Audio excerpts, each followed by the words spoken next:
Hi, Anthony Quecquero here. Well, thanks for joining in here and listening. So today we're going to talk about, are you feeling financially stuck? Are you, challenged of, with the economy and where things are and what's going on? Rising costs, debt, expenses that are just kind of out of hand. Are you living paycheck to paycheck?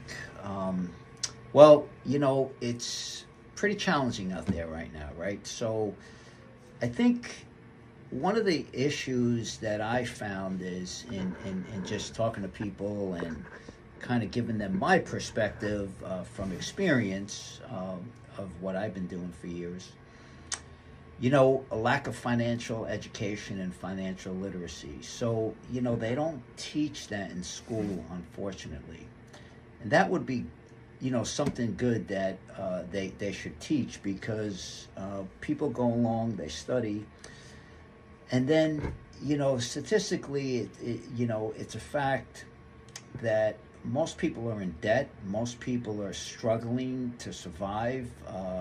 They have more than one job, and they don't have there's no life. The importance is family and being there, but in order to just survive with rent increasing and this is pretty much throughout the whole United States. I mean, the Northeast, the West Coast, the Midwest, it's better in some places, more affordable, but overall.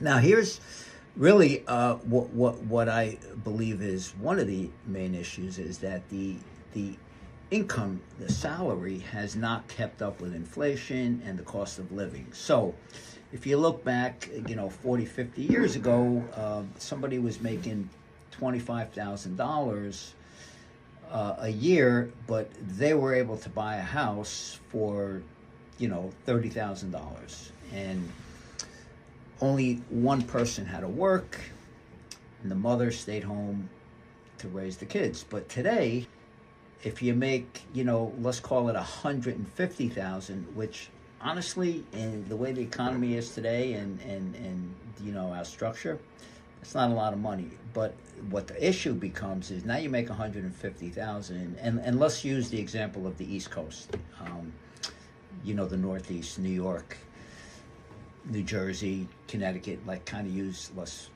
focus on that, right? So now you're making $150 a year, but if you want to buy a house, you're looking at $700,000, $800,000 for a house. So the discrepancy, the gap is extreme. The gap is very extreme. So what does one do? What does one do? I think the first place to start is get financial education, right? How to invest. Where do I start? I don't have money to invest. Well, those are good questions. But you do have money. You have to start where you are. Now, the other thing is living below your means. I know some people are just surviving, but you have to put a plan in place, and you have to start slow.